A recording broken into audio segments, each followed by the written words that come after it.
السلام عليكم ورحمة الله وبركاته. إن الحمد لله نحمده ونستعينه ونستغفره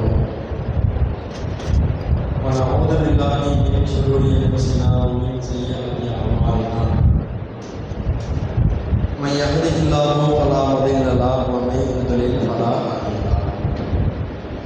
أشهد أن لا إله إلا الله وحده لا شريك له وأشهد أن محمدا عبده ورسوله. فقد قال الله تعالى في القرآن العظيم والقرآن المجيد: فأعوذ بالله من الشيطان الرجيم. يا أيها الناس اتقوا ربكم الذي خلقكم من نفس واحدة وخلق منها زوجها وبث منهما رجالا كثيرا ونساء واتقوا الله الذي تساءلون به والأرحام إن الله كان عليكم رقيبا. وقال نبينا صلى الله عليه وسلم: إن أصدق الحديث كتاب الله وأحسن الهدي هدي محمد وشر الأمور محدثاتها وكل محدثة بدعة وكل بدعة ضلالة وكل ضلالة في النار. கண்ணியம் நிறைந்த எல்லாமுள்ள அல்லாஹ்வின் நல்லடியார்களே, அல்லாஹ்வின் மாபெரும் கிருபையினால் தமிழ்நாடு தௌஹீத் ஜமாஅத் தஞ்சை வடக்கு மாவட்டம் மேலக்காவேரி கிளை ஒன்றின் சார்பாக வாரந்தோறும் புதன்கிழமை மகரிப் தொழுகையை தொடர்ந்து உள்ளரங்கு பயான் வாயிலாக இறைவனுடைய மார்க்கத்தை அதற்குரிய ஆதாரங்களோடு நாம் பார்த்து வருகிறோம். அதிலே ஒரு பகுதியாக திருமறை குர்ஆனுடைய தோற்றுவாய் என்று கருதப்படும் சூரத்துல் ஃபாத்திஹாவின் விளக்கம் என்கின்ற தலைப்பின் கீழே கடந்த 2 வாரங்களாக பல தகவல்களை நாம் தெரிந்து கொண்டு அதனுடைய தொடர்ச்சியாக 3வது வாரமாக இன்றைய தினம் சில தகவல்களை நாம் தெரிந்து கொண்டு இருக்கிறோம். நாம் ஏற்கனவே இந்த அல்-ஹம்து சூராவினுடைய அர்-ரஹ்மான் அர்-ரஹீம் என்கின்ற அந்த வசனத்திற்கான விளக்கம் வரைக்கும் ஒரு சில தகவல்களை நாம் பார்த்திருக்கிறோம். அதனுடைய தொடர்ச்சியாக இன்றைய தினம் அதற்கு அடுத்த வசனமாக அல்லாஹ் சொல்கிறான்: மாலிகி யௌமிddin, மறுமை நாளின் அதிபதி என்று அல்லாஹ் தன்னை அறிமுகப்படுத்திக் கொள்கிறார். அப்ப இந்த வசனத்தை பொறுத்தளவிற்கு நிறைய தகவல்கள் நாம் அறிந்து கொள்ள வேண்டிய செய்திகள் இருக்கிறது. முதலாவது செய்தி என்னவென்றால், மாலிக் என்கின்ற அந்த பெயர் அல்லாஹ் நீதியாளன் என்று சொன்னால் மறுமையில் அவன் எப்படி நீதி செலுத்துவான்? அவனுடைய நீதி என்பது எந்த மனிதர்களாலும் குறை சொல்ல முடியாத அளவிற்கு எப்படி ரொம்ப நுணுக்கமானதாக இருக்கும் என்பதையும், அந்த நீதி மிக்க அந்த செயல்பாடுகளிலும் அல்லாஹ்வினுடைய கருணையை நாம் பார்க்கலாம் என்கின்ற சில தகவல்களும் இருக்கிறது. அதே போன்று யௌமிddin என்கின்ற வார்த்தையின் மூலமாக மறுமை நாளை அல்லாஹ் நமக்கு நினைவூட்டுகிறான். அந்த மறுமை நாள் என்றால் அதனுடைய அடையாளங்கள் என்ன? அந்த மறுமை நாளை நாம் எப்படி நம்பிக்கை கொள்ள வேண்டும்? அந்த மறுமை நாளை நம்பிக்கை கொண்ட முஸ்லிம்களுடைய பண்புகள் எப்படி இருக்கும்? அந்த மறுமையை எதிர்நோக்கி வாழக்கூடிய ஒரு மனிதன் இந்த உலகத்தில் எப்படி தன்னுடைய வாழ்க்கையை அமைத்துக் கொள்ள வேண்டும்? இது போன்ற ஏராளமான தகவல்களை இந்த வசனத்தினுடைய விளக்கங்களாக நாம் இன்ஷா அல்லாஹ் பார்க்க இருக்கிறோம். அதிலே முதலாவது தகவலாக நாம் தெரிந்து கொள்ள வேண்டிய ஒரு செய்தி என்ன தெரியுமா? பொதுவாக நாம் அனைவரும் பேசும் பொழுது புழக்கத்தில் ஒரு வார்த்தையை நாம் பயன்படுத்துவோம். அடிக்கின்ற கைதான் அழைக்கும் என்று நாம் சொல்வோம். அதே போன்றுதான் அல்லாஹ் இந்த இடத்திலே மனிதர்களிடத்தில் தன்னை அறிமுகப்படுத்தும் பொழுது இதற்கு முதல் வசனத்திலே அர்-ரஹ்மான், அவன் அளவற்ற அருளாளன், அர்-ரஹீம், அவன் நிகரற்ற அன்புடையோன் என்ற அந்த வசனத்தின் மூலமாக அவனுடைய கருணையை, இறைவனுடைய அன்பை, மனிதர்கள் மீது அல்லாஹ் எப்படி கருணை செலுத்துகிறான், அன்பு செலுத்துகிறான் என்கின்ற தகவலை எல்லாம் சென்ற வாரம் நாம் பார்த்திருந்தோம் அல்லவா? அல்லாஹ் இந்த வசனத்தை எல்லாம் சொல்லிவிட்டு மனிதர்கள் மீது நான் இவ்வளவு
அதே போன்ற இந்த உலகத்தில் நாம் இறைவனுக்கு மாறு செய்து வாழ்ந்தால் அதற்குரிய தீர்ப்பு, அதற்குரிய தண்டனை நாளை மறுமையில் இருக்கிறது.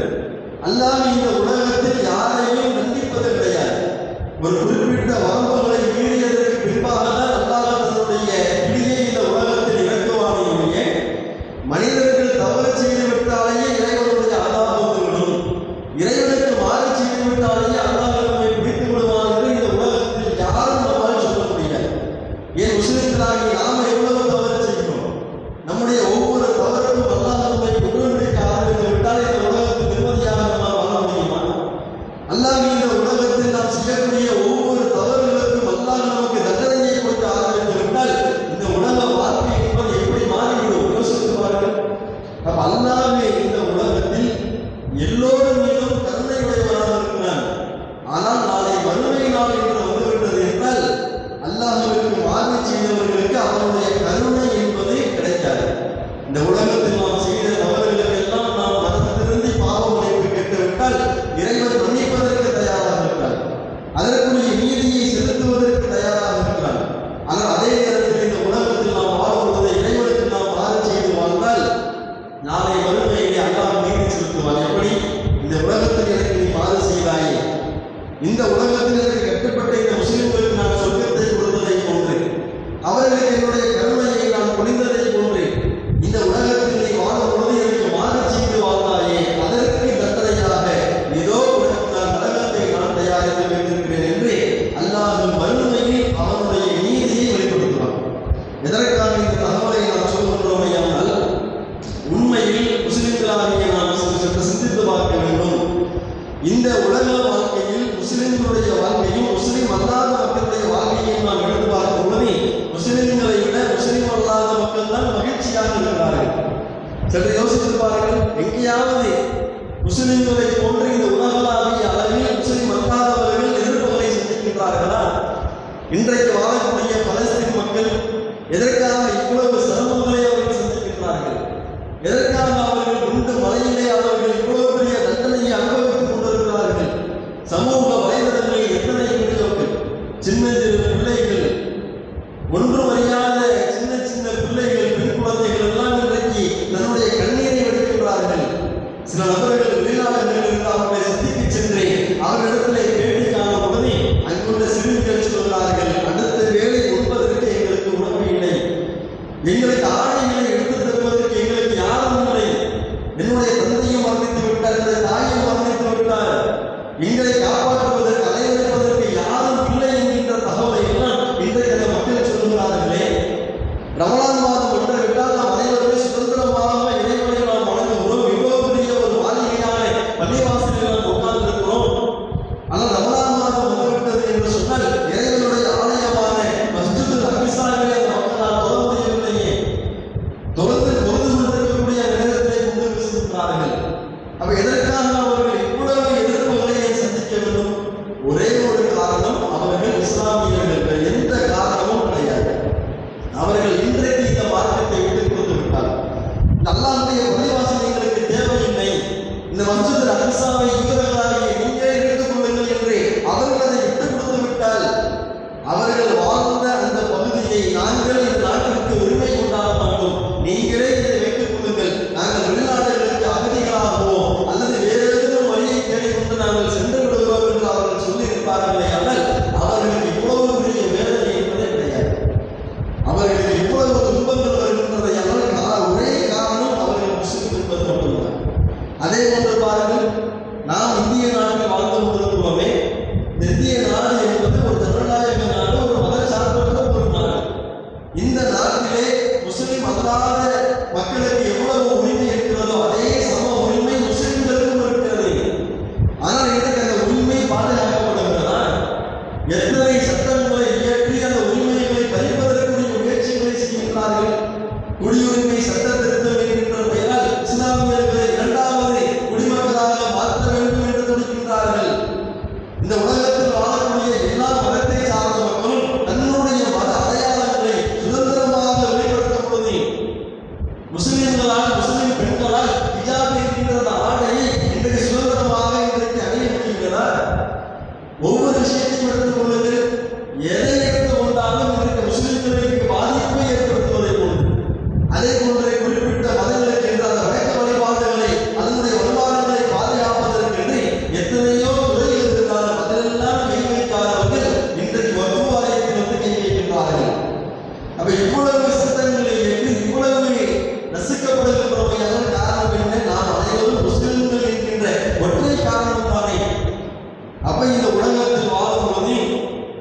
முஸ்லிம்களாகிய நாம் வாழும் பொழுது நமக்கு தெரியும் நம்ம அல்லாஹ்வுக்கு கட்டுப்பட்டு வாழணும், அல்லாஹ்வை நம்பிக்கை கொண்டு நாம் வாழுகிறோம், அல்லாஹ்வை நம்பிக்கை கொண்டு அவனை மட்டுமே வணங்குகிறோம். நமக்கு இவ்வளவு சோதனைகள் வருகிறதே, ஆனால் முஸ்லிம்களான மக்கள் எல்லாம் சுதந்திரமாக வாழுகிறார்களே, பார்ப்பதற்கு அநீதியை போன்று தோன்றும்.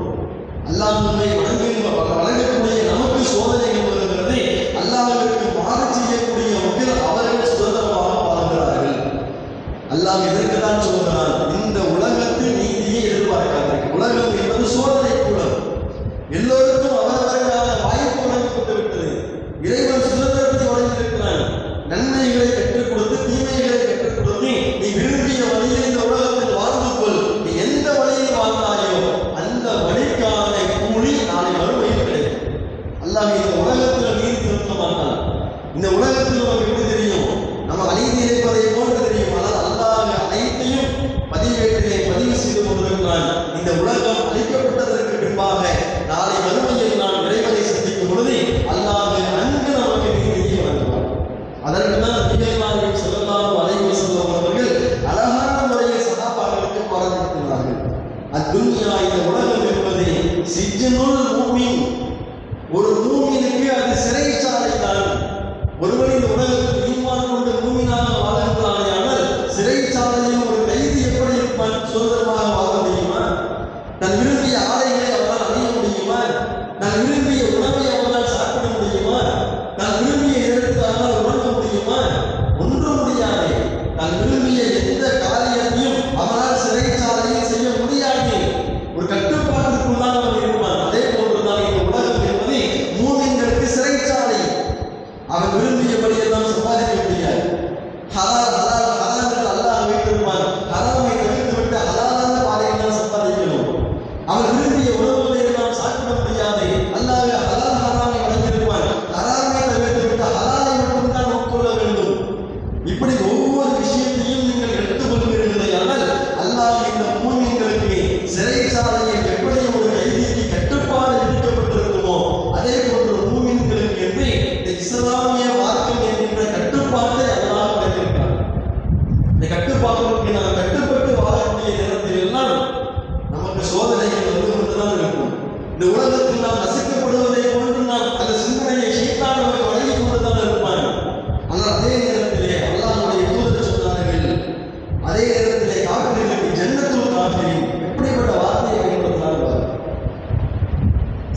மூமின்களுக்கு சிறைச்சாலை என்று சொன்ன அல்லாஹ்வுடைய தூதர் அவர்கள் காஃபிர்களுக்கு இது சொர்க்கம் என்று சொன்னார்கள். சொர்க்கத்தை யோசிச்சு பாருங்க. சொர்க்கத்தை குறித்தான தகவலை எல்லாம் நமக்கு எப்படி சொல்லி தருகிறார்? சொர்க்கத்தில் உங்களுக்கு எந்த கட்டுப்பாடும் கிடையாது. விரும்பிய உணவு உங்களுக்கு கிடைக்கும், விரும்பிய பானங்கள் உங்களுக்கு கிடைக்கும், விரும்பிய வாழ்க்கையை நீங்கள் வாழலாம். எந்த அளவிற்கு என்றால் அல்லாஹ்வுடைய தூதர் சொல்கிறார்கள், ஒரு மனிதன் இந்த உலகத்தில் வாழக்கூடிய நேரத்தில் அவர் விவசாயம் செய்யக்கூடியவனாக இருந்திருப்பான். நாளை மறுமையிலே அவர் அல்லாஹ்விடத்திலே சொர்க்கவாசியாக மாறியதற்கு பின்பாக அல்லாஹ்விடத்தில் முறையிடுவான். இறைவா, இந்த உலகத்தில் நான் வாழும் பொழுது விவசாயம் செய்து கொண்டிருந்தேன், எனவே இந்த சொர்க்கத்தில் நான் விவசாயம் செய்யணும், அனுமதி கொடு. அப்ப அல்லாஹ் வந்து சொர்க்கவாசிகளுக்கு தான் எல்லா சுதந்திரம் தானே, அவன் விரும்பிய வாழ்க்கையை வாழலாம். அப்ப அவன் அந்த விவசாயம் செய்வதற்கு விரும்பி விட்டான். ஆனால் அந்த சொர்க்கவாசிக்கு அல்லாஹ் சிரமத்தை கொடுக்க வாழவில்லை, போவதற்கு அனுமதி அளிக்கப்பட்டு விட்டது என்று அவன் அல்லாஹ் அந்த மனிதனுக்கு அனுமதி கொடுப்பான். உடனடியாக அவன் விவசாய நிலத்தை பார்த்துவிட்டு கண்ணை சிமிட்டி திறப்பான். அந்த கண் விழிகளை சிமிட்டிய அந்த நேரத்திலே அந்த அறுவடை இடத்திலே என்ன ஆகும்? இந்த விவசாய இடத்துல அந்த கண்ணை சிமிட்டக்கூடிய இடத்துல எல்லா காரியங்களும் நடந்து விடுது. அவன் அந்த விதைகளை விதைப்பதிலிருந்து, அந்த விளைச்சல்கள் வளர்வதிலிருந்து, அதை அறுவடை செய்வதிலிருந்து எல்லா காரியங்களும் விவசாயத்தில் என்னென்னலாம் இருக்குமோ எல்லாமே எப்படி இந்த உலகத்துல தான் 6 மாசம் 1 வருஷமா.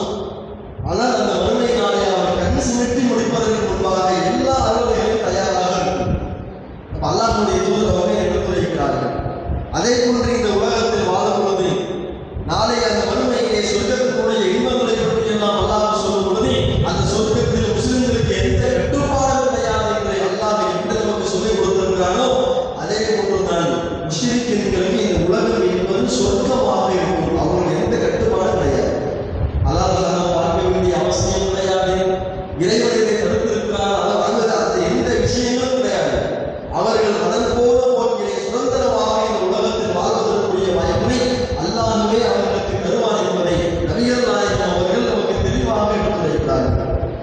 அது மட்டும் இல்லாமல் இந்த வறுமை வாழ்க்கையில் அல்லாஹ் எப்படி நீதி செலுத்துவார் என்பதை இந்த முஸ்லிம் சமுதாயத்திற்கு அல்லாஹ்வுடைய தூதர் அவர்கள் ஒரு அழகான வார்த்தையின் மூலமாக எடுத்து வைத்தார்கள்.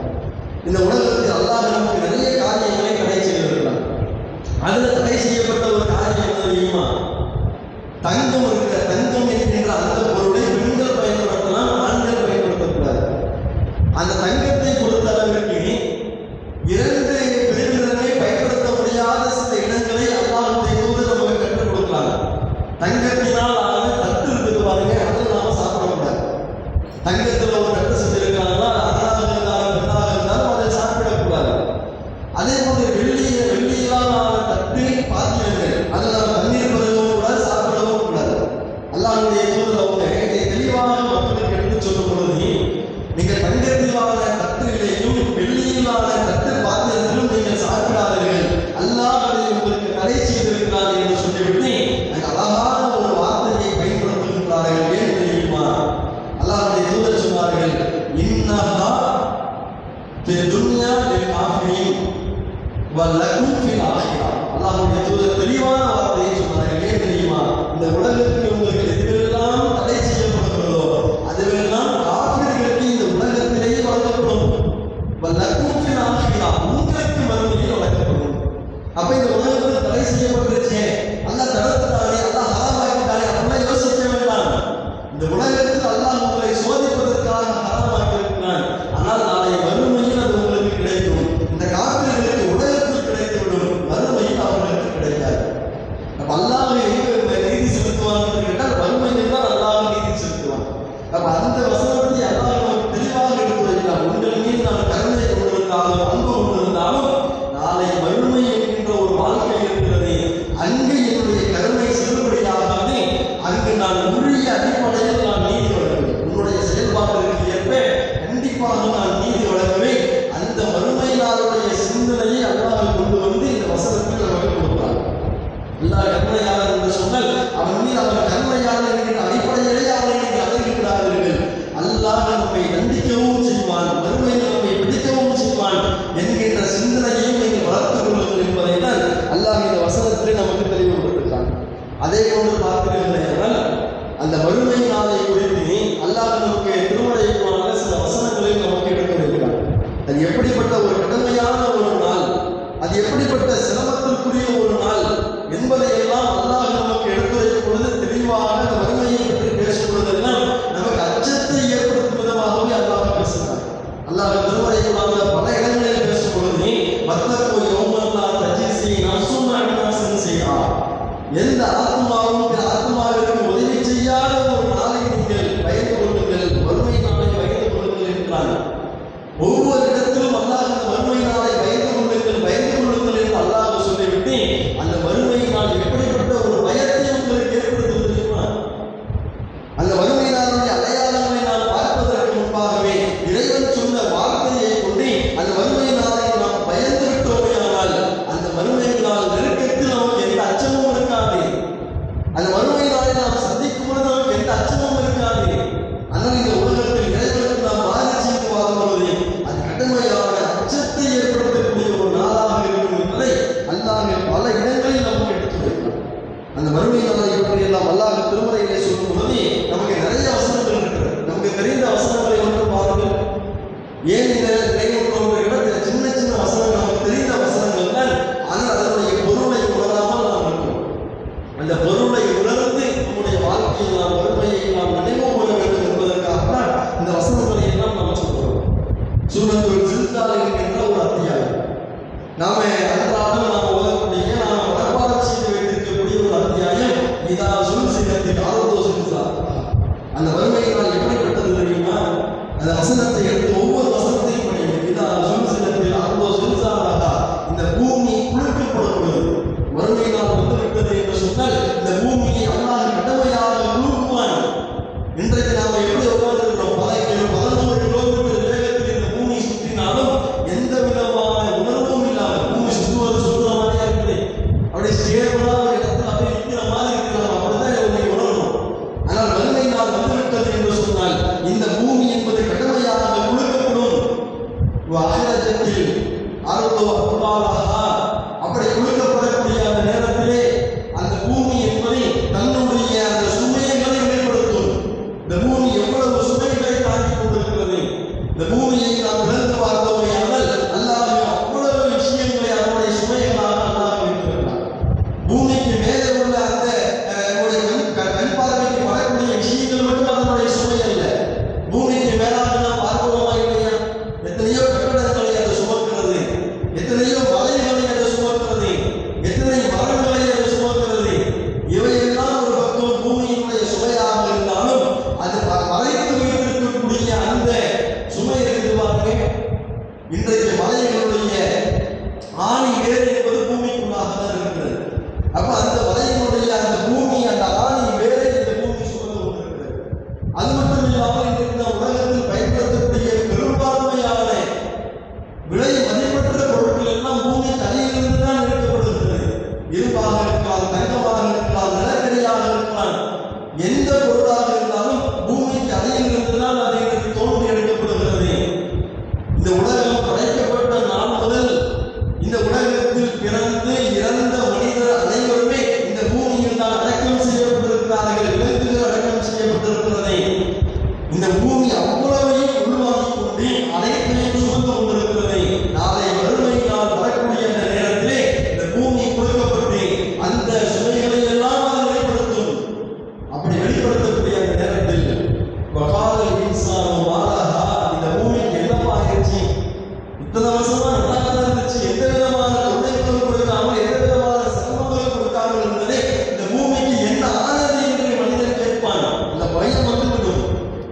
அப்பொழுது அந்த பூமி சொல்லும், இன்ன ரப்பக அவ்ஹாலஹா, உம்முடைய இறைவன் தான் அந்த பூமிக்கு அறிவித்து கொடுத்தான்.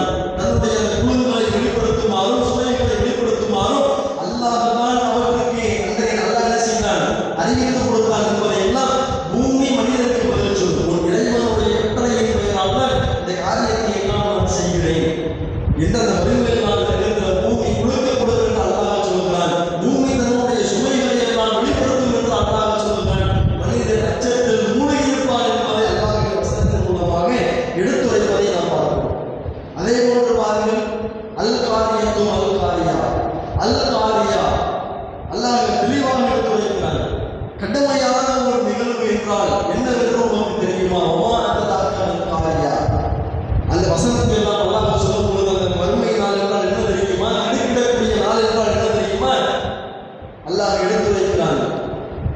யௌம யகூமுன் நாஸு கல் ஃபராஷில் மபதூஸ், அந்த இடத்திலே மனிதன் என்பவன் எப்படி இருப்பான் என்று கேட்டால் சிதறடிக்கப்பட்ட ஈசல்களை போன்று அவன் ஆகிவிடுவான். வதகூனுல் ஜிபால் கல் இஹ்னில் மன்ஃபூஷ், பிரம்மாண்டமான படைப்பாக இருக்கக்கூடிய அந்த மலை என்பது கம்பளி ஆடையை பார்த்திருக்கிறோம் அல்லவா? அந்த கம்பளி ஆடை என்பது புதிதாக பார்க்கும்போது நன்றாக இருக்கும்.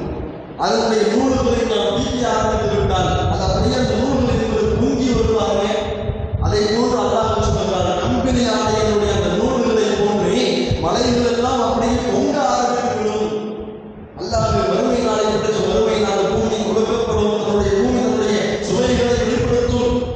மனிதன் என்பவன் சிதறடிக்கப்பட்ட ஈசல்களை போன்ற ஈசல்களை நாம் பார்க்கிறோமா இல்லையா? மழைக்காலம் வந்துவிட்டது என்று சொன்னால் நம்முடைய வீடுகளிலே அந்த லைட்டுகளை போட முடியாது, விளக்குகளை போட முடியாது.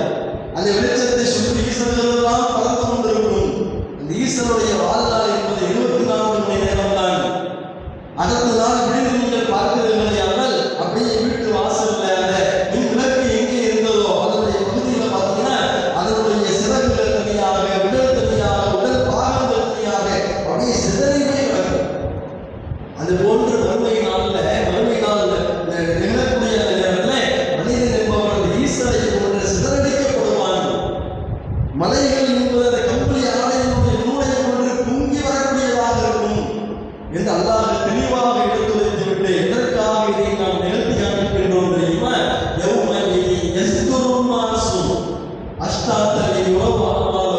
அன்றைய நாளில் மனிதர்கள் கூட்டம் கூட்டமாக எழுப்பப்படுவார்கள். இந்த பூமியிலே புதைக்கப்பட்ட எரிக்கப்பட்ட எல்லா மனிதர்களுமே கூட்டம் கூட்டமாக எழுப்பப்படுவார்கள். அவர்களின் அமல்களை பார்ப்பதற்காக, நல்லது செஞ்சிருக்காங்களா கெட்டது செஞ்சிருக்காங்களா அதற்குரிய கூலியை பெறுவதற்காக வேண்டிதான்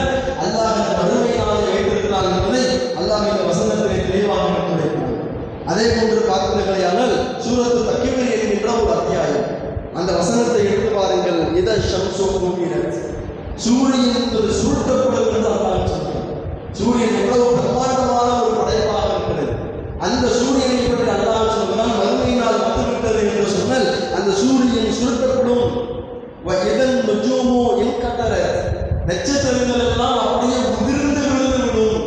இந்த எந்த விதமான சப்போர்ட்டும் இல்லாம, எந்த விதமான இதுவும் இல்லாம அல்லாஹ் நட்சத்திரங்களை, அந்த வானங்களை அலங்கரிக்கக்கூடிய ஒரு பொருளாக, மனிதர்களுக்கு வழிகாட்டக்கூடிய ஒரு பொருளாக வானங்களுக்கு அல்லாஹ் வைத்திருக்கிறானே, அந்த நட்சத்திரங்கள் எல்லாம் அப்படியே உதிர்ந்து விழுந்து விடும்.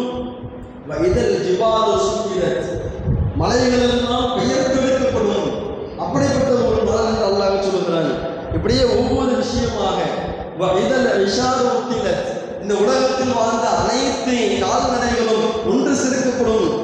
இதழ் ஒவ்வொரு மஷிரத், அதே போன்ற கால்நடைகளை போன்ற அந்த பறவைகளும் ஒன்று சேர்க்கப்படும்.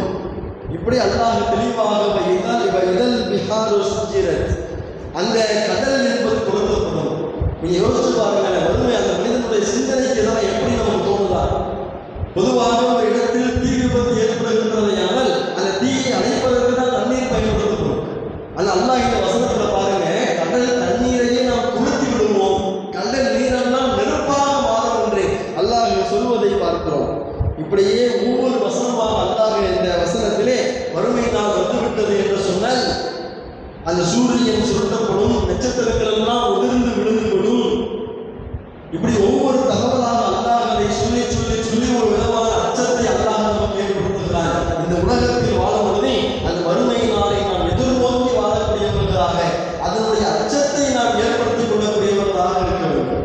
அதனால்தான் அல்லாஹ் ரப்பல் ஆலமீன் மறுமை நாளில் நான் நீதி செலுத்துவேன், அந்த மறுமை நாளுக்காக இந்த உலகத்தில் உன்னுடைய வாழ்க்கையை நீ தயார் செய்து கொள், மறுமை வாழ்க்கைக்காக உன்னுடைய உலக வாழ்க்கையை நீ வாழ்ந்து கொள் என்பதை அல்லாஹ் இந்த இடத்திலே மறுமை வாழ்க்கையை நமக்கு நினைவுபடுத்துகிறார்.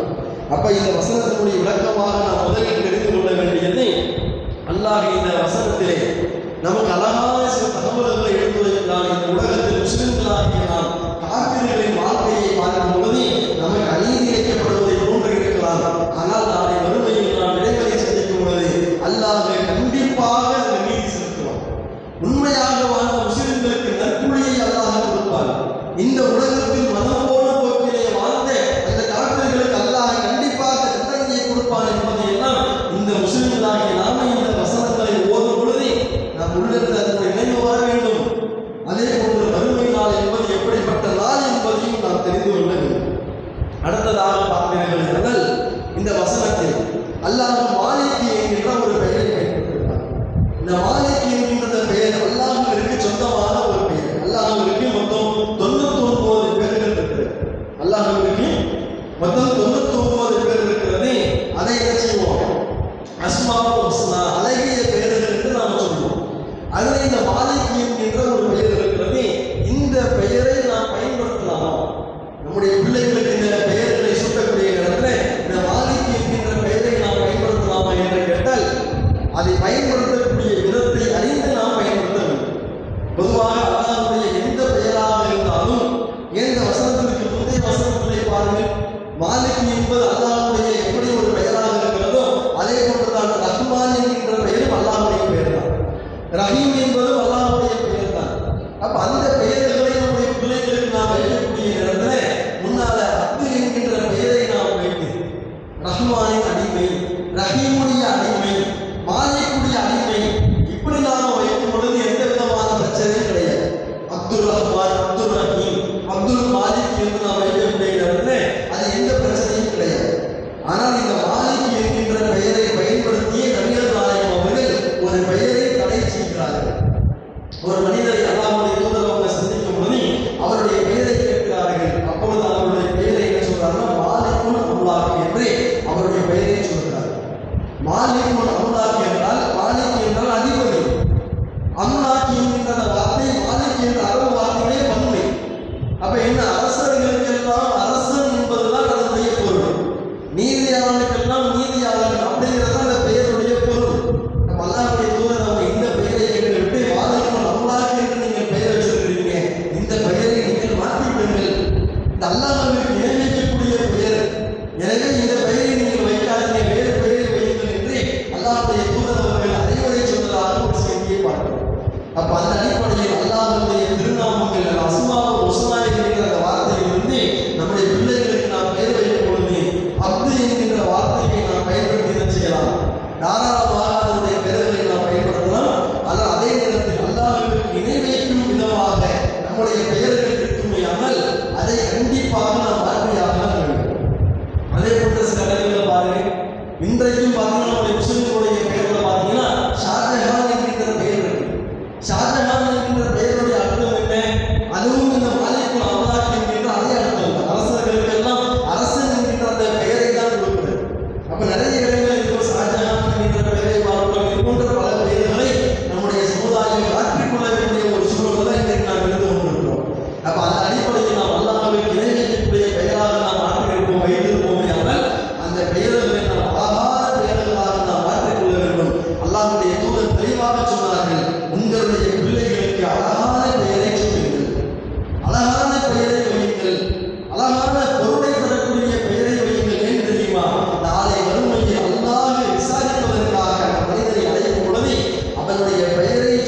அந்த பெயரோடு அவருடைய தந்தையினுடைய பெயரையும் சொல்லித்தான் அல்லாஹ் அழைப்பான் என்று நபிகள் நாயகம் ஸல்லல்லாஹு அலைஹி வஸல்லம் அவர்கள் தெளிவாக எடுத்துரைப்பதை நாம் பார்க்கிறோம். அந்த அடிப்படையில் இந்த உலகத்தில் வாழும்பொழுது அல்லாஹ்வுடைய திருநாமங்களை நம்முடைய பெயராக நாம் வைக்கும் பொழுது அதிலும் நாம் கவனிக்க வேண்டிய சில விஷயங்கள் இருக்கிறது. அதை நாம் முறையாக நாம் கவனித்து சரியான முறையில் நாம் வைக்க வேண்டும். இதை ஒரு தகவலாக நாம் தெரிந்து கொள்ள வேண்டும். அதே போன்று பார்க்கிறீர்களே ஆனால் இப்ப இந்த மாலிகியும் இந்த வார்த்தையிலே மறுமை நாளை அல்லாஹ் நினைவுகூறும் அல்லவா? இந்த மறுமை நாளை பற்றி நாம் பேசும்போது அதை நாம் பயன்பட வேண்டும். அந்த மறுமைக்காக நம்முடைய வாழ்க்கையை நாம் அமைத்து கொள்ள வேண்டும். மறுமையில் இறைவனுடைய கருணையை நாம் பெற வேண்டும் என்றெல்லாம் நாம் ஆசைப்படுகிறோம் அல்லவா? அப்படி இறைவனுடைய கருணையை நாம் பெற வேண்டுமே ஆனால் மறுமையை நம்பிக்கைக் கொண்ட மக்களுடைய நடவடிக்கைகள் எப்படி இருக்கும் என்பதையும் அல்லாஹ் நமக்கு தெளிவாக எடுத்துரைக்கிறார். அந்த நடவடிக்கைகள் நம்முடைய வாழ்க்கையில் இருக்கிறதா, அந்த பண்புகள் நம்முடைய வாழ்க்கையில் இருக்கிறதா என்பதை எல்லாம் நாம் சுய பரிசோதனை செய்து பார்க்க வேண்டும். அல்லாஹ்வுடைய தூதர் ஸல்லல்லாஹு அலைஹி வஸல்லம் சொன்னார்கள், மன் கான யுமினு பில்லாஹி வல் யௌமில் ஆகிர். சில காரியங்களை அல்லாஹ்வுடைய தூதர் அவர்கள் மக்களுக்கு அறிவுரை சொல்லும் பொழுதெல்லாம் மறுமை நாளை நம்பிக்கை கொண்ட மக்களுடைய முஸ்லிம்களுடைய பண்புகள் எப்படி இருக்கும் என்பதை எல்லாம் அல்லாஹ்வுடைய தூதர் அவர்கள் எப்படி வார்த்தையை பயன்படுத்துகிறாங்கன்னா, மன் கான யுமினு பில்லாஹி வல் யௌமில் ஆகிர். யார் அல்லாஹ்வையும் மறுமை நாளையும் நம்பிக்கை கொண்டார். அல்லாஹ்வுடைய தூதர் எப்படிப்பட்ட வார்த்தை பயன்படுத்தினார் அப்படிங்கிறார். யார் இந்த உலகத்தில் வாழும்போது அல்லாஹ்வையும் நம்பிக்கை கொண்டு மறுமையையும் நம்பிக்கை கொண்டிருக்கிறார்களோ அவர்கள் இதையெல்லாம் செய்யட்டும். மறுமையில் அல்லாஹ்வுடைய கருணை உங்களுக்கு வேண்டுமா, இதையெல்லாம் நீங்க கடைபிடிக்கிறீங்க அப்படின்னு அல்லாஹ்வுடைய தூதரவுடைய பல இடங்களில் நமக்கு எடுத்து வருகிறார்கள். அதுல ஒரு முக்கியமான சில செய்திகளை பாருங்கள். அல்லாஹ்வுடைய தூதர் சொன்னார்கள், மன் கான யுமினு பில்லாஹி வல் யௌமில் ஆகிர். யார் அல்லாஹ்வையும் மறுமை நாளையும் நம்பிக்கை கொள்கிறாரோ ஃபலா யுதி ஜாரஹு. அவர் தன்னுடைய அண்டை வீட்டாருக்கு தொல்லை கொடுக்க வேண்டாம். எவ்வளவு அழகான ஒரு வசனம் தெரியுமா? எவ்வளவு அழகான ஒரு பண்பு தெரியுமா? அல்லாஹ்வுடைய தூதர் எப்படிப்பட்ட அழகான வாசகத்தை சொல்றாங்க பாருங்க. அண்டை வீட்டாருக்கு நீங்கள் தொல்லை கொடுக்காமல் இருந்தால் நீங்கள் தான் உண்மையான ஈமான்தாரிகள். அண்டை வீட்டார்கள் பக்கத்து வீட்டுக்காரர்களுக்கு எந்த தொல்லையும் கொடுக்காமல் இருக்கிறீர்கள் ஆனால் நீங்கள் தான் உண்மையில் மறுமையை நம்பிக்கை கொண்டு அல்லாஹ்வை நம்பிக்கை கொண்டவர்கள் என்று அல்லாஹ்வுடைய தூதர் அவங்க எடுத்துரைப்பதை நாம் பார்க்கிறோம். அண்டை வீட்டார்கள் நன்மை செய்வது எவ்வளவு வலியுறுத்தப்பட்ட ஒரு காரியம் தெரியுமா? அதை என்ன தெரியுமா? பெரும்பான்மையான முஸ்லிம்களுக்கு அண்டை வீட்டுக்காரர்கள் தான் சொந்த வீட்டுக்காரர்கள். பக்கத்து வீட்டுக்காரர்கள் அரவணைக்க வேண்டிய முஸ்லிம்களாக எல்லாமே பக்கத்து வீட்டுக்காரர்கள் தான் பகமையை தான் வச்சிருக்கோம். அது எப்படி சாதாரண பகவான் இல்லை, தலைமுறையா சின்ன சின்ன விஷயங்களுக்காகலாம் வந்து தந்தை வீட்டுக்காரரோட சந்தை வீட்டு கொண்டு பேசாமல் இருக்கக்கூடிய விஷயங்களை பார்க்கிறோம். அதனுடைய மகத்துவம் என்ன தெரியுமா? அதிலும் குறிப்பாக இந்த செய்தியை நாம் விளக்குவதற்கு முன்பாக பெண்கள் தான் இதில் படிப்பனை விட வேண்டும். ஏன்னா வீட்டில் பெரும்பான்மையாக ஆண்கள் இருக்க மாட்டாங்க. ஆண்கள் தன்னுடைய பொருளாதாரத்தை சம்பாதிப்பதற்காக தன்னுடைய அந்த வாழ்வாதாரத்தை ஈட்டுவதற்காக வேண்டி அவர்கள் ஊர்களிலும் அல்லாஹ்வுடைய பூமியிலும் அவர்கள் சுற்றி திரிவார்கள். பெரும்பான்மையாக வீட்டை தன்னுடைய கட்டுப்பாட்டில் வைத்திருப்பவர்கள் பெண் தான்.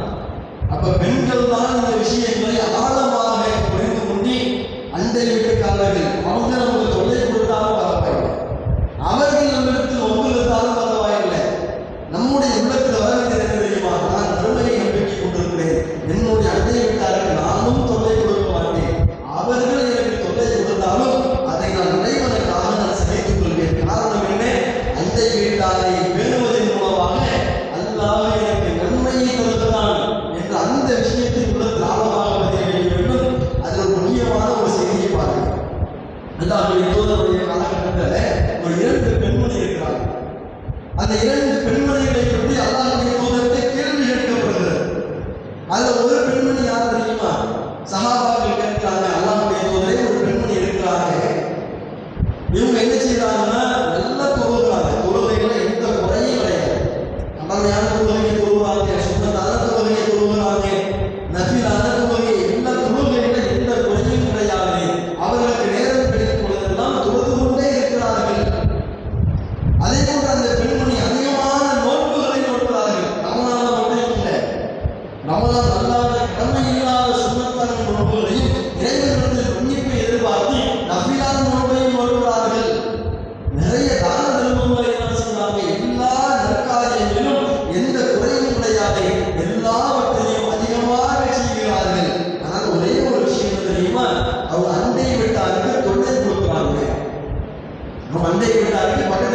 வீட்டுக்காரர்களுக்கு தொல்லை கொடுக்குறாங்க. இந்த ஒண்ணு மட்டும்தான் அவங்கள்ட்ட குறை. இபாதத்துல எந்த குறையும் கிடையாது, அண்டை வீட்டுக்காரர்களுக்கு தொல்லை கொடுக்குறாங்க என்ற அந்த முதலாவது பெண்மணியை பற்றி கேள்வி கேட்கப்படுகிறது. அது இரண்டாவதாக ஒரு பெண்மணி, அல்லாஹ்வுடைய தூதர்கள் இரண்டாவது பெண்மணியை பற்றி சொல்லும் பொழுது இவருடைய தொழுகை மிக மிக குறைவு. நோன்பு கட்டினா அதிலேயும் குறைதான். தான தர்மங்கள் இன்னும் பிற அமல்கள் விவாதத்தை எடுத்துக்கொண்டால் அந்த பெண்மணியிட அதிகமான குறை இருக்கிறது. ஆனால் அவர்கள் பக்கத்து வீட்டுக்காரர்களுக்கு தொல்லை கொடுப்பது கிடையாது. அவங்களும் நிம்மதியாக இருக்கிறாங்க, பக்கத்து வீட்டுக்காரர்களையும் நிம்மதியாக வச்சிருக்கிறாங்க. அந்த குறை அந்த பெண்ணுக்கு கிடையாது. இந்த இரண்டு பெண்களை குறித்து கேள்வி கேட்கப்படுகிறது. மலாம் தேர்தல் அவங்க முதல் பெண்மணி இருக்கிறாங்களே, விவாதத்துகளை அதிகமான நற்பெயரை பெற்று அண்டை வீட்டார்கள் தொல்லை கொடுத்த அந்த பெண்மணியை பற்றி நபிகள் நாயகம் சொல்லும் பொழுது பின்னால் இந்த பெண் நரகத்தில் இருக்கிறாள். விவாதத்துகள் குறைவாக இருந்த அண்டை வீட்டுக்காரர்களுக்கு எந்த தொல்லையும் கொண்டாமல் இருந்தாங்கல்ல, இந்த பெண்ணை பற்றி அல்லாஹ்வுடைய தூதர் சொல்லும் பொழுது இந்த பெண்மணி சொர்க்கத்தில் இருக்கிறாங்க. அப்ப அல்லாஹ்வுடைய தீர்ப்பை பாருங்கள். அல்லாஹ் எப்படி மனிதர்களை பற்றி தீர்ப்பளிக்கின்றான் என்று கேட்டால், அல்லாஹ் ஒரு மனிதன் செய்யக்கூடிய கடமை இரண்டு விதம் இருக்கிறது. ஒன்று நாம் அல்லாஹ்விற்கு செய்ய வேண்டிய கடமை, இரண்டாவது நம்மோடு வாழக்கூடிய சக மனிதர்களுக்கு செய்ய வேண்டிய கடமை. அல்லாஹ்விற்கு செய்ய வேண்டிய கடமை என்ன? நோன்பு வைக்கிறது, தொழுகிறது, குர்ஆன் ஓதுவது, தான தர்மங்கள் செய்கிறது, மறுமை சிந்தனையோடு என்னென்ன நற்காரியங்களை எல்லாம் செய்கிறோமோ அவை அனைத்தும் அல்லாஹ்விற்கு செய்ய வேண்டிய கடமை. மனிதர்களுக்கு செய்ய வேண்டிய கடமை என்ன? பெற்றோர்கள் இருக்கிறார்களா, அந்த பெற்றோர்களுக்கு நல்ல உபகாரம் செய்வது. வாழ்க்கை துணை கணவன் மனைவிக்கோ, மனைவி கணவனுக்கோ செய்ய வேண்டிய கடமைகளை சரியாக செய்வது, பிள்ளைகளை சரியாக வளர்த்தெடுப்பது, உறவினர்களை பேணுவது, அண்டை வீட்டுக்காரர்களோடு நெருக்கமாக இருப்பது, அவர்களுக்கு செய்ய வேண்டிய கடமைகளை செய்வது, இதுவெல்லாம் மனிதர்களுக்கு நாம் செய்ய வேண்டிய கடமை. அல்லாஹ் எப்படி தீர்ப்பளிக்கின்றானால், இந்த இரண்டு பெண்களை வைத்து நாம் பார்க்கும் பொழுது அல்லாஹ்விற்கு செய்ய வேண்டிய கடமைகளை எல்லாம் சரியாக செய்துவிட்டு மனிதர்களுக்கு செய்ய வேண்டிய கடமைகளை நாம் குறை வைத்தால் அல்லாஹ் எதை பார்க்கிறான் தெரியுமா? எனக்கு செஞ்ச கடமை எல்லாம் ஒரு பக்கம் இருக்கட்டும், மனிதர்களுக்கு செய்ய வேண்டிய கடமைகளை சரியாக செய்தாயா? அண்டை வீட்டுக்காரர்களுக்கு நீ சரியாக கடமையை செய்யவில்லையே, நரகத்துக்கு நான் நரகத்துக்கு நினைக்கிறோம். ஆனா இந்த பெண்மணியை பாருங்க, அல்லாஹ்வுக்கு செய்ய வேண்டிய கடமைகளை குறை வச்சிருக்கிறாங்க. சரியா தொழுகை இல்லை, நோன்பு இல்லை, மற்ற அமல்கள் இல்லை. ஆனால் அவர்கள் சக மனிதர்களுக்கு செய்ய வேண்டிய கடமைகளை சரியாக செய்திருக்கிறார்கள்.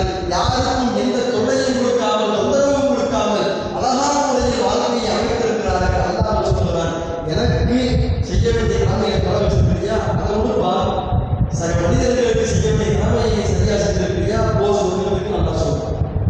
அல்லாஹ் எப்படி தீர்ப்பளிக்கிறான்? அப்ப வறுமையில் அல்லாஹ்வுடைய நீதி மிக்க அந்த நாளிலே நாம் சரியான முறையில் வறுமை நாளை நாம் நம்பிக்கை கொண்டிருந்தால் இறைவனுடைய கருணையை பெறுவது நமக்கு இலக்கு. ஆனால் அந்த வறுமை நாளை நம்பிக்கை கொண்டவர்களாக நாம் இருக்க வேண்டுமே. ஆனால் அந்த அண்டை வீட்டுக்காரர்களுக்கு நாம் செய்ய வேண்டிய கடமையை நாம் சரியாக செய்ய வேண்டும். மனிதர்கள் நிறைய இடங்கள்ல பார்ப்போம், முஸ்லிம்களாக இருக்கக்கூடியவர்கள் அண்டை வீட்டாரோட முகம் சுழிச்சு வாழ்றது, சண்டை போட்டு வாழ்றது, சின்ன சின்ன காரியங்களுக்காக அவங்க வீட்டு குப்பையை கொண்டு நம்ம வீட்டுல கொண்டு வச்சுட்டாங்க. அவங்க வீட்டு கொள்ளையில இருந்து மரம் இருக்கும், அந்த மரத்தினுடைய செடி காத்துல அப்படியே பறந்து வந்து நம்ம வீட்டுல இருந்திருக்கும். சட்டை அவங்க வீட்டுல காயப்பட்ட துணி நம்முடைய வீட்டுல இருக்கும் காலத்துல அதுக்கு ஒரு சட்டை. வீட்டுல வாசல்ல இடம் இல்லாம அப்படியே வாகனங்களை நம்முடைய வீட்டு வாசல்ல கொஞ்சம் நிப்பாட்டி வச்சுட்டு போயிருப்பாங்க, அதற்கு சட்டை. எவ்வளவு விஷயங்களை பார்க்கிறோம். அல்லாஹ்வுடைய தூதர் சொன்னார்கள், வறுமை நாளை ஒரு நம்பிக்கை கொண்டிருக்க வேண்டும் என்றால் பல யோதி ஜாதகம் அவர் தன்னுடைய அண்டை வீட்டாருக்கு தொல்லை கொடுக்க வேண்டாம், அவர்களை எண்ணியப்படுத்தட்டும். அவர்களுக்கு தொல்லை கொடுக்காமல் வாழ ரெண்டு பெண்மணிகளுடைய வாழ்க்கையை வாருங்கள். அல்லாஹ்விற்கு செய்ய வேண்டிய கடமையை எல்லாம் சரியாக செய்து அண்டை வீட்டார்கள் செய்ய வேண்டிய கடமைகளை குறை வைத்தால் அல்லாஹ் நரகத்திற்கு அனுப்பினார். ஆனால் அல்லாஹ்விற்கு செய்ய வேண்டிய கடமைகளை குறை வைத்து சக மனிதர்களுக்கு செய்ய வேண்டிய கடமையில், அதிலும் குறிப்பாக அண்டை வீட்டுக்காரர்களுக்கு செய்ய வேண்டிய கடமையில ஒரு பெண்மணி சரியாக நடந்து கொண்டால் அல்லாஹ் அந்த பெண்மணியை சொர்க்கத்திற்கு அனுப்பினார். அப்ப இதையெல்லாம் நாம் சரியான முறையில் நாம் தெரிந்து கொண்டு நம்முடைய வாழ்க்கையை நாம் கடைபிடிக்க வேண்டும். அதே போன்று பாருங்கள், அல்லாஹ்வுடைய தூதர் சொன்னார்கள், மன்கான யுமினு பில்லாஹி வல் யௌமில் ஆகிர் ஃபல் யுக்ரிம் லைஃபஹு. யார் அல்லாஹ்வையும் மறுமை நாளையும் நம்பிக்கை கொண்டாரோ அவர் தன்னுடைய விருந்தாளிகளை கண்ணியப்படுத்தட்டும். நம்ம வீட்டுக்கு விருந்தாளிகள் இருக்கிறாங்க, விருந்தினர்கள் வந்திருக்கிறாங்க அப்படின்னா அவர்களை நாம் கண்ணியப்படுத்த வேண்டும் என்று அல்லாஹ் சொல்கிறார். ஆனால் இன்றைக்கு பெரும்பான்மையான முஸ்லிம் குடும்பங்களை பொறுத்தளவிற்கு விருந்தாளிகளை கண்ணியப்படுத்துவது எந்த குறையும் கிடையாது. அதில் ஏதாவது குறை இருக்குதா? யாராச்சும் வீட்டுக்கு நம்ம வீட்டுக்கு சொந்தக்காரங்க வந்துட்டாங்கன்னா, தெரிஞ்சவங்க வந்துட்டாங்கன்னா என்னென்ன சமயங்களை எல்லாம் செய்ய முடியுமோ எல்லாவற்றையும் செய்து அவர்களை முறையாக நாம் கண்ணியப்படுத்துகிறோம். அது எந்த விதமான குறையும் இல்லை. பெரும்பான்மையான வீடுகளில் குறை இல்லை. ஆனால் எங்கே குறை இருக்குன்னு தெரியுமா? நம்ம வீட்டுக்கு விருந்தாளி வந்தால் அதில் எந்த குறையும் இல்லை. நாம பிற வீட்டுக்கு விருந்தாளியாக போகும்போது தான் குறை வைக்கிறோம். என்ன குறை வைக்கிறது தெரியுமா? நாம பிற வீட்டுக்கு விருந்தாளியாக நாம் செல்லும் பொழுது போனோமா, பேசணுமா, வேலை முடிஞ்சா வந்தோமான்னு இல்லாம அந்த வீட்டுக்குள்ள ஏதாவது ஒரு சந்தேகம் இருக்கு வந்துடும். இவங்களை பத்தி அவங்கள்ட்ட, அவங்களை பத்தி இவங்கள்ட்ட நடக்குதா இல்லையா? போற இடத்துல அவங்க நம்ம கண்ணியப்படுத்துகிறார்கள். ஆனால் போகக்கூடிய நாம் நம்முடைய கண்ணியத்தை பாதுகாத்துக் கொள்கிறோமா? அவர்களினுடைய கண்ணியத்தை பாதுகாக்க வேண்டும் என்று ஆசைப்படக்கூடிய நாம் நம்முடைய கண்ணியத்தை நாம் பாதுகாத்துக் கொள்கிறோமா என்ற கேட்டால் பெரும்பான்மையான இடங்களில் அது இன்றைக்கு குறைகளை பார்க்கிறோம். நிறைய முஸ்லிம்கள் எங்கள் வீட்டுக்கு சொந்தக்காரங்களே வரக்கூடாது, உறவினர்களே வரக்கூடாது இருப்பதற்கு காரணம் தெரியுமா? வந்தாங்கன்னா சும்மா போக மாட்டாங்க. ஏதாவது ஒரு சந்தை எடுத்து விட்டு போயிடுவாங்க. கணவன் பிள்ளைக்குள்ள, அத்தா பிள்ளைக்குள்ள. இப்படிப்பட்ட சில காரியங்கள் இன்றைக்கு முஸ்லிம் சமுதாயத்தில் பெருகி இருப்பதை நாம் பார்க்கிறோம். அதிலும் நாம் கவனமாக நாம் நடந்து கொள்ள வேண்டும். அதுவும் வறுமை நாளை நம்பிக்கை கொண்ட முஸ்லிம்களுடைய பண்புகள் ஒன்றாக தான் இருக்கிறது. அதே போன்று பார்த்தீர்கள் என அல்லாஹ்வுடைய தூதர் சொன்னார்கள், மன்கான யுமினு பில்லாஹி வல் யௌமில் ஆகிர். யார் அல்லாஹ்வையும் வறுமை நாளையும் நம்பிக்கை கொண்டாரோ ஃபல் யகுல் கைரன் அவு யஸ்குத். அனைவருமே தெரிந்து கொள்ள வேண்டிய ஒரு முக்கியமான ஒரு செய்தி.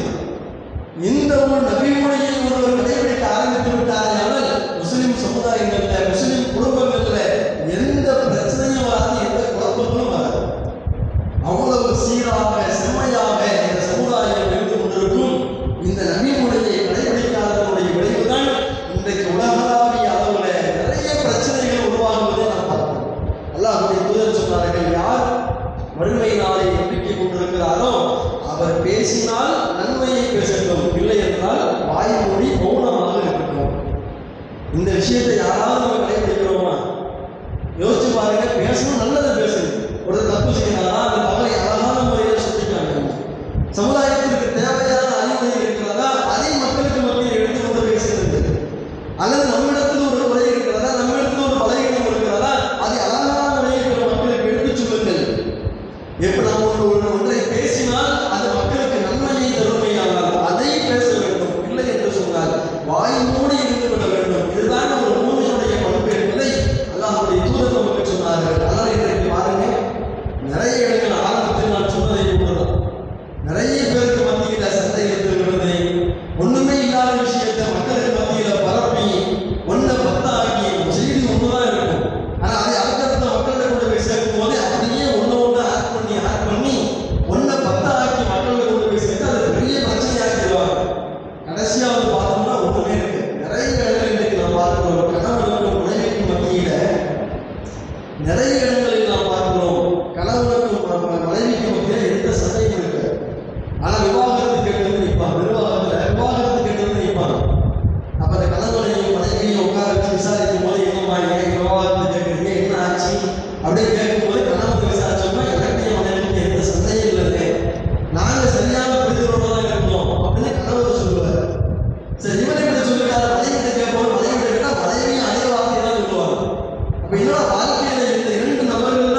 நபிகள் பேசினால் நாம் நன்மையை பேச வேண்டும், இல்லை என்றால் வாய்மூடி நாம் மௌனமாக இருந்து விட வேண்டும் என்ற ஒரு நபியுடைய அழகான அடிமுறையை சொல்லிக் கொடுக்கப்பட்ட இந்த மார்க்கத்தை கடைபிடிக்கக்கூடியவர்கள் தான் தேவையில்லாத விஷயங்கள் எல்லாம் தலையிட்டு, தேவையில்லாத வாழ்க்கையெல்லாம் தலையிட்டு இன்றைக்கு வாழ்க்கையை இரண்டாக பிளவுபடுத்தக்கூடியவர்களாக முஸ்லிம் சமுதாயம் மாறிக்கொண்டிருக்கிறது.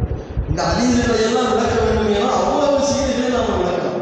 இந்த செய்திகளை அழகாக கடைபிடித்த ஒரு நபித்தோழர் யார் தெரியுமா? அபூபக்கர் சித்திக் ரலியல்லாஹு அன்ஹு. அவ்வளவு அழகாக இந்த நபிமுறையை கடைபிடித்தார்கள்.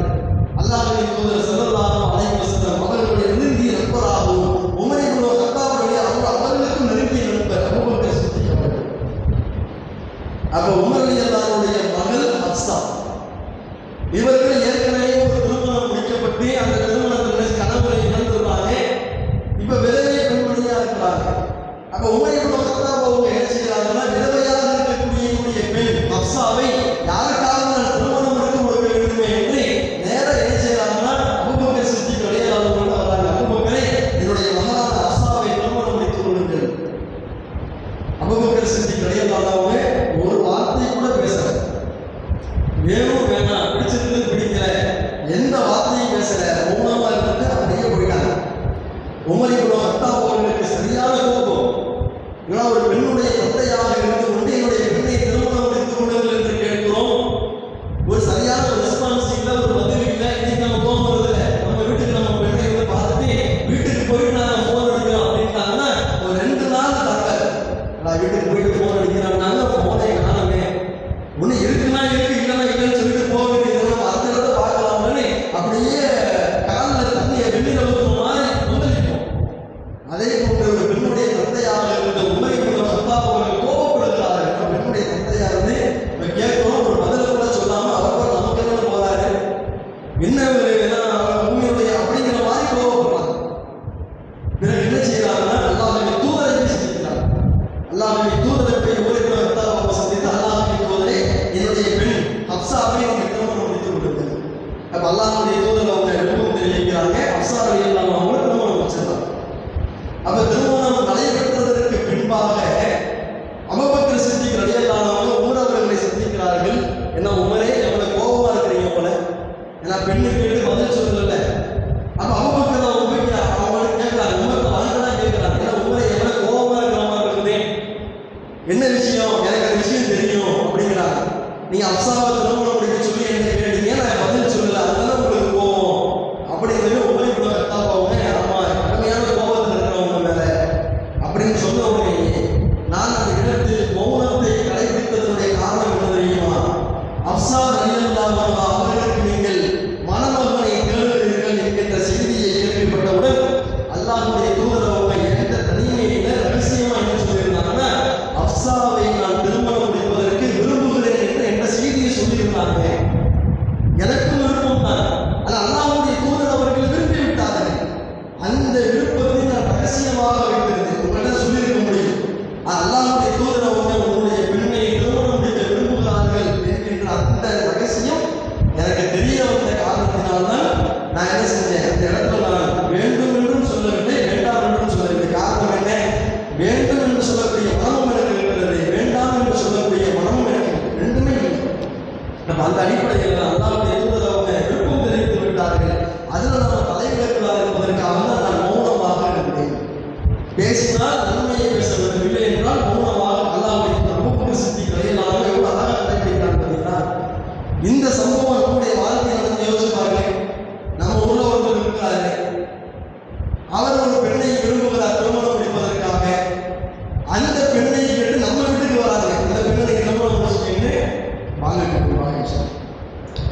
அப்ப பேசினால் நாம் நன்மையை பேச வேண்டும், இல்லை என்றால் வாய்மொழி நாம் மௌனமாக இருக்க வேண்டும் என்பதை அபூபக்கர் சித்திக் ரலியல்லாஹு அன்ஹு அழகான முறையில் கடைபிடிச்சாங்க. இதை நம்முடைய வாழ்க்கையில யோசிச்சு பாருங்க. நம்முடைய ஊர்ல ஒருத்தர் இருக்கிறாரு, அவர் ஒரு பெண்ணை வந்து திருமணம் முடிக்கணும், நல்ல சாலையான பெண்ணா இருக்கிறாங்க, மார்க்க அடிப்படையில் ஒரு பெண்ணா இருக்கிறாங்க, நல்ல குடும்பமா இருக்குது அப்படின்னு ஒரு பெண்ணை திருமணம் முடிக்கணும்னு ஆசைப்பட்டு நம்ம வந்து சொல்றாரு. இப்ப அதே பெண்ணை சார்ந்த அந்த குடும்பம் வந்து என்ன செய்யறாங்க, நமக்கு தெரிந்த அல்லது நம்மையே வந்து என்ன செய்யறாங்கன்னா, ஒரு மாப்பிள்ளை இருக்கிறாங்க, நம்ம என்ன செய்வோம், நம்ம நண்பர் ஏற்கனவே விருப்பப்பட்டிருக்கிறாரு, அதனால நமக்கு வேணாம் அப்படின்னு விட்டு கொடுக்கக்கூடிய குடும்பம்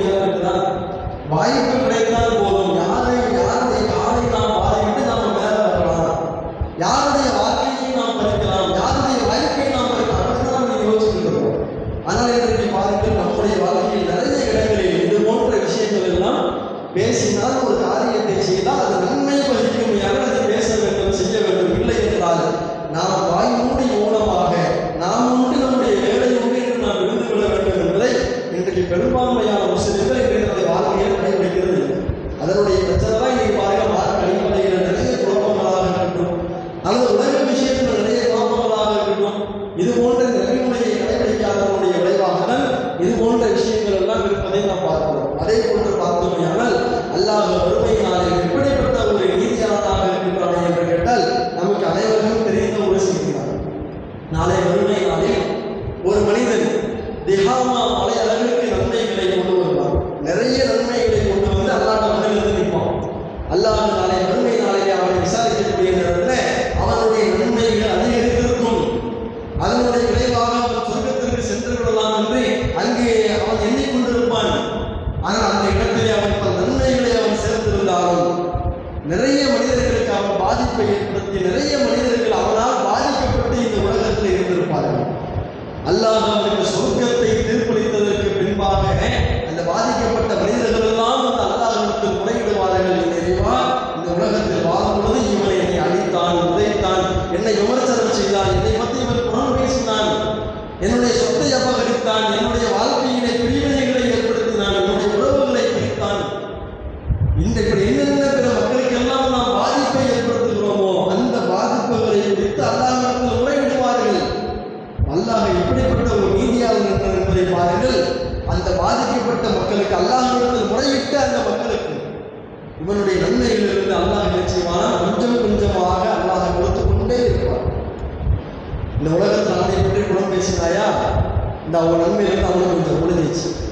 அவனுடைய வாழ்க்கையில் பிரிவினை ஏற்படுத்தினாயா, தேவையில்லாமல் சண்டை எழுத முடியா, நிறைய அவதூறுகளை பரப்படியா, அவன் சொத்தை அபகரிச்சியா, அவன் நன்மைகளை எல்லாம் அல்லாஹ் கொஞ்சம் கொஞ்சமாக எடுத்து அவனால் பாதிக்கப்பட்ட மக்களுக்கு அல்லாஹ் பிரித்து கொடுப்பான். இறுதியாக அவனுடைய நன்மைகள் எல்லாம் காலியாகிவிடும். அப்ப இன்னும் பாதிக்கப்பட்ட மக்கள் மிச்சம் கொடுப்பார்கள். அப்ப இவனுடைய நன்மைகள் இருந்தால் பாதிக்கப்பட்ட மக்களுக்கு கொடுக்கலாம். இப்ப நன்மைகள் இல்லை, பாதிக்கப்பட்ட மக்கள் மீதம் இருக்கிறார்கள். இப்பொழுது அல்லாஹ் என்ன செய்வானால் பாதிக்கப்பட்ட அந்த மக்களின் தீமை இருக்கும் அல்லவா, அந்த தீமைகளை இந்த பாதிப்பை ஏற்படுத்தியவனுக்கு அல்லாஹ் வழங்கிவிடுவான். இவனுடைய தீமையெல்லாம் எடுத்து நீ அவனுடைய பாதிப்பை ஏற்படுத்தினால இது அவனுடைய தீமையெல்லாம் நீங்க செய்ய அல்லாஹ் எப்படி நீதி செலுத்துகிறான் என்பதை பாருங்கள். அவ்வளவு திஹாமா மலையை போன்ற ஒரு பெரும் நன்மைகளை கொண்டு வந்த அந்த மனிதன் பிற மக்களுக்கு பாதிப்பை ஏற்படுத்தியதனுடைய விளைவாக அல்லாஹ் அழகான முறையில் அந்த நீதியை செலுத்தி பாதிப்பை ஏற்படுத்துவது அதற்குரிய கூலியை கொடுக்கிறார்கள். யாரெல்லாம் பாதிக்கப்பட்டார்களோ அவர்களுக்கு அல்லாஹ் அந்த நன்மையை அழகான நீதியை வழங்குகிறார் என்பதை நபிகள் நாயகம் ஸல்லல்லாஹு அலைஹி வஸல்லம் அவர்கள் தெளிவாக நமக்கு எடுத்துரைக்கிறார்கள். இதெல்லாம் தெரிந்து கொள்ள வேண்டிய ஒரு செய்தி என்ன தெரியுமா, இந்த உலகத்தில் நாம் முஸ்லிம்களாக வாழக்கூடிய நேரத்தில் பிற மக்கள் நமக்கு பாதிப்பை ஏற்படுத்தும் பொழுது நாம ஏற்படுத்த வேண்டிய சிந்தனை என்ன தெரியுமா, அது கோபம் வரும். பொறுமையா எந்த இடத்துல இருந்து கொண்டாலும் ஒருவர் நம் மீது நம்மை பற்றி அவதூறை பரப்புகிறார், நம்மை பற்றி புறம் பேசுகிறார் என்ற ஒரு செய்தி நமக்கு வரக்கூடிய நேரத்தில் பொதுவாக நமக்கு கோபம் வரும். அதே போன்று நம்முடைய சொத்தை ஒருவன் அபகரிக்கிறார், அதை பார்க்கும் பொழுது நமக்கு கோபம் வரும். நமக்கு ஒரு பாதிப்பை ஒருவன் ஏற்படுத்துகிறான், நம்முடைய கண்ணியத்தில் ஒருவர் விளையாடுகிறார், நமக்கு கோபம் வரும். ஆனால் உண்மையான மூமின்களாக இருக்கக்கூடிய நாம ஒரு பக்கம் கோபம் வந்தாலும் அந்த கோபத்தை மிஞ்சிய ஒரு விஷயம் நம்முடைய உள்ளத்தில் வர வேண்டும். என்ன விஷயம் தெரியுமா, இந்த உலகத்தில் நான் எவ்வளவோ பாவங்களை செய்கிறேன், அந்த பாவங்களை வறுமையை பெற்றுக் கொள்வதற்காக வந்திருக்கிறான். அப்படி நினைச்சிட்டு போங்க. ஒரு பணம் பேசுறானா, எவ்வளோ பாவம் செஞ்சிருக்கோம், அந்த பாவத்தை வாங்குறதுக்கு ஒன்று வந்திருக்கிறான், எவ்வளோ வேணா பணம் பேசிக்கப்போ அப்படின்னு நினைச்சுக்கணும் வைங்க. அந்த கோபம் என்பது நம்முடைய வாழ்க்கையில் வராது. அதே போன்று பிறர் நமக்கு ஒரு பாதிப்பை ஏற்படுத்தும் பொழுது இந்த சிந்தனை எப்படி வருகிறதோ அதே போன்று ஷைத்தான் பிறருக்கு பாதிப்பை ஏற்படுத்துமாறு நம்மை ஏவுவார். நம்ம தூண்டுவார், அடுத்தவருடைய குறைகளை பார்க்க சொல்வார், அடுத்தவர்களை பற்றி அவதூறு பேச சொல்வார், அடுத்தவர்களை பற்றி புறம் பேச சொல்வார். அப்ப நம்ம நினைக்கிறோம், ஆஹா நம்ம செஞ்ச தொழுகையெல்லாம் மற்ற நோன்பெல்லாம் அவர்கிட்ட கொடுத்துருவோமோ, அப்படி கொடுத்துடவே கூடாது, நம்ம நன்மை நமக்கு தான் அப்படிங்கிற அந்த சிந்தனையை நாம் வளர்த்து கொண்டது. அல்லாஹ் இந்த நபிமொழியின் மூலமாக மறுமையில் அவன் அந்த நீதி செலுத்துகின்றானே அந்த நபிமொழியின் மூலமாக அவ்வளவு பாடங்களை அல்லாஹ் நமக்கு வைத்திருக்கும். பிறர் நமக்கு ஒரு பாதிப்பை ஏற்படுத்தும் பொழுது நம்முடைய தீமை